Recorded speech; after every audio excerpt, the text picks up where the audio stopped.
अब से ठीक 24 घंटा बाद देश के प्रधानमंत्री नरेंद्र मोदी रांची में रहेंगे और रांची में इसी रोड पर रोड शो करेंगे। एयरपोर्ट से निकलने के बाद करीब 10 किलोमीटर तक रोड शो करते हुए प्रधानमंत्री राजभवन तक पहुंचेंगे। रांची के इस चौक पर और पूरे झारखंड में प्रधानमंत्री के इस दौरे को लेकर उत्साह है और अलग अलग तरीके से तैयारी की जा रही है। लेकिन दूसरी ओर प्रधानमंत्री के इस दौरे पर राजनीति भी शुरू हो गई है। विपक्ष कह रहा है कि 9 साल बाद प्रधानमंत्री को बिरसा मुंडा और उनका वंशज याद आया है और यही वजह है कि वो बिरसा मुंडा के जन्म स्थल पे जा रहे हैं। इसके साथ साथ कई और सवाल हैं, चाहे वो HEC का मुद्दा हो, सरना धर्म कोड का मुद्दा हो, विपक्ष उठा रहा है। इन्हीं तमाम मसलों पर आज रांची की इसी सड़क पर बात करेंगे जिससे प्रधानमंत्री नरेंद्र मोदी का काफिला गुजरना है। ये रांची का शाहजहानंद चौक है और जैसा कि ये 10 किलोमीटर का प्रधानमंत्री का रोड शो है, इसको कुल 9 जोन में बांटा गया है और अलग अलग चौक चौराहों की जिम्मेदारी अलग अलग नेताओं को दी गई है। ये शाहजहानंद चौक की जिम्मेदारी बीजेपी के प्रदेश प्रवक्ता प्रतुल सहदेव को दी गई है। प्रतुल जी यहाँ आए हुए हैं और इस वक्त मुआयना कर रहे हैं कि कैसे तैयारी की जाए, क्या कुछ तैयारी है? देखिए, ये कल पूरा जो रांची है वो मोदीमय हो जाएगा। हमारे प्रधानमंत्री जी का आगमन हो रहा है और वो सिर्फ देश के नेता नहीं है, विश्व के नेता हैं। तो पूरी रांची की जनता में उत्साह, सिर्फ हमारे कार्यकर्ताओं तक ये उत्साह सीमित नहीं है। रांची की जनता उत्साहित है अपने प्रधानमंत्री का स्वागत करने के लिए। अगर आप चलें तो मैं बताऊं कि किस तरह की तैयारियां हो रही हैं। इस चौक की जिम्मेदारी आपको मिली है? जी, हमें मिली है। कार्यकर्ता आधारित पार्टी है, सारे कार्यकर्ताओं को मिली है। मैं बस एक संयोजक की भूमिका को निभा रहा हूँ। सनी जी, देखिए, प्रधानमंत्री जी सबसे पहले निकलेंगे, उसके बाद वो जो लोग विशिष्ट लोग होंगे भेंट करके उनसे मुलाकात करके पहला स्टॉपेज कर्पूरी ठाकुर चौक होगा। उसके बाद वो बिरसा मुंडा के चौक पे जाएंगे। उसके बाद वो आगे बढ़ते हुए फिर हरमू चौक की तरफ आएंगे, अड़गोड़ा चौक आएंगे, फिर इस चौक आएंगे, फिर रातू रोड चौक जाएंगे, किशोरगंज चौक जाएंगे, मेरे पिताजी की स्मृति में बने जस्टिस LPN शाहदर चौक भी जाएंगे।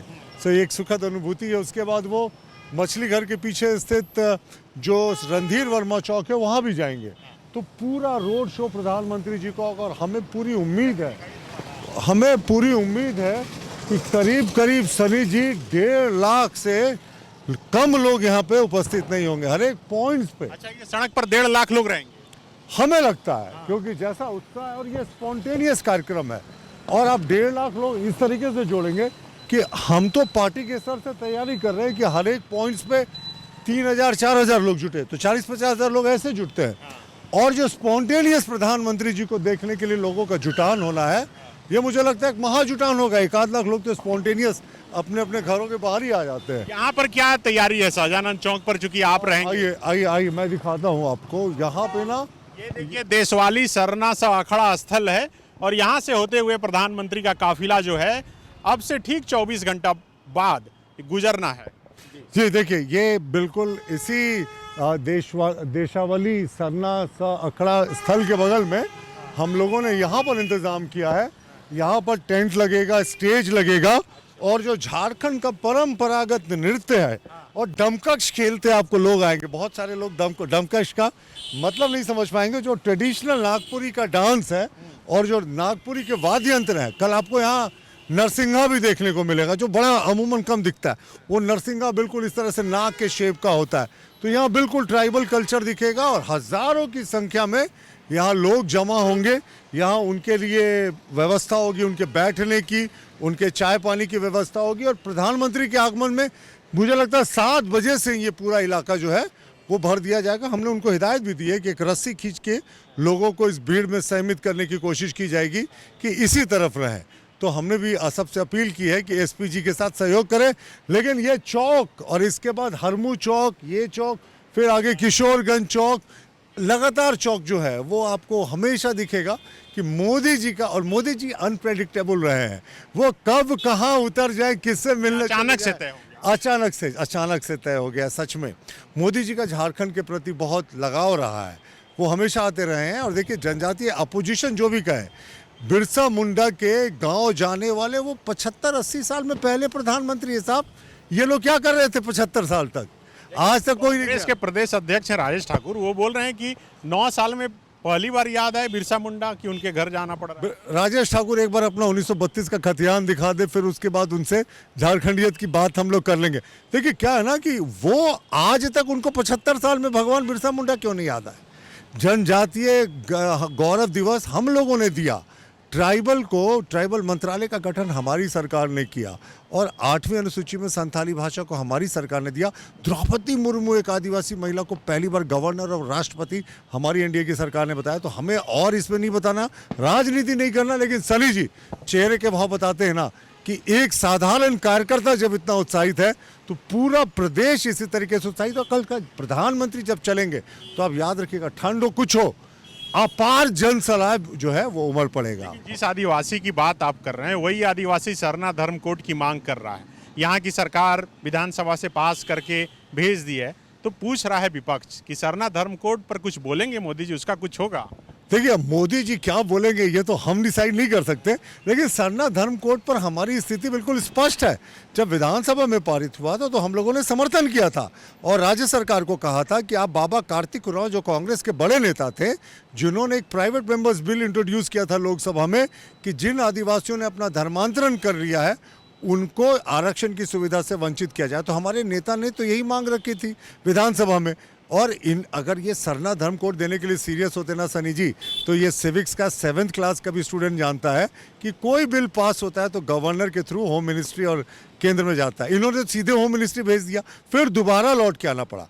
हम सरना धर्म कोड के लिए पॉजिटिव सोच रखते हैं, बशर्ते हजारों वर्षों से अपनी परंपरा को, सांस्कृतिक धरोहर को जीवित रखने वाले आदिवासियों को उसका हक मिले, धर्मांतरित करने वाले आदिवासियों को उससे बाहर किया जाए। लेकिन आप बोल रहे हैं कि लाखों लोग कल इसी समय रांची की सड़कों पर प्रधानमंत्री जी का स्वागत करने के लिए रहेंगे, लेकिन इसी भीड़ के थोड़ी ही दूर पर हजारों ऐसे लोग हैं जो मायूस हैं और आस भरी निगाह से प्रधानमंत्री की ओर देख रहे हैं, और वो हैं एचईसी के कर्मचारी।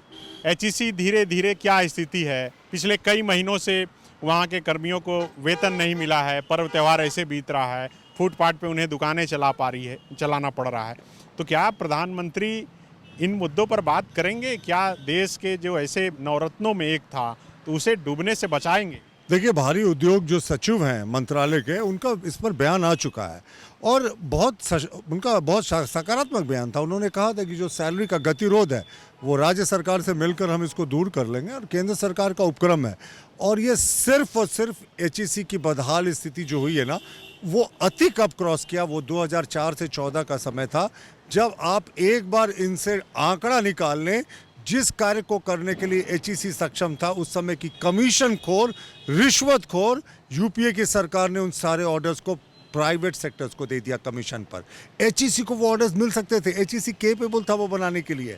तो एचईसी की जो खास्ता होल हुई ना, आज तो ओपन मार्केट है ना, तो अगर एचईसी को आज सर्वाइव करने में दिक्कत हो रही है तो मनमोहन सिंह के यूपीए सरकार की गलत नीतियाँ उसके लिए जिम्मेवार है। और यकीन मानिए हमारी सरकार डिसइन्वेस्टमेंट करती है, एचईसी का कोई डिसइन्वेस्टमेंट की योजना नहीं है, हमारी सरकार बेचती नहीं है जैसा ये आरोप लगाते हैं, और एचईसी के भी दिन जल्द सुधरेंगे। अच्छा, प्रधानमंत्री विपक्ष बोल रहा है कि तभी आते हैं जहां कहीं चुनाव होता है वहां जाते हैं, ये प्रधानमंत्री नहीं प्रचार मंत्री टाइप से भाजपा के हो गए हैं। आप ये बताइए कि झारखंड के इस दौरे से प्रधानमंत्री के झारखंड वासियों को क्या फायदा होने वाला है? देखिए ये ओछी मानसिकता के लोग हैं, घटिया राजनीति करने वाले लोग हैं, इनको पता ही नहीं होता कि प्रधानमंत्री पद का क्या महत्व होता है। इनको लगता है कि किसी वार्ड पार्षद पर कुछ कमेंट कर रहे हैं और शायद पार्टी में कद बढ़ जाएगा, इसलिए ऐसी ओछी बयानबाजी करते हैं। प्रधानमंत्री के आने से ही चीज़ें बहुत बदलती है और हमें पूरी उम्मीद है, कीपिंग फिंगर्स क्रॉस जिसे कहते हैं, कि प्रधानमंत्री जी कुछ बड़ी घोषणाएं करेंगे। और आप देखिए देश की सबसे बड़ी जो हेल्थ इंश्योरेंस योजना, इनफैक्ट विश्व की सबसे बड़ी, उसकी शुरुआत आयुष्मान भारत की उन्होंने झारखंड से की थी।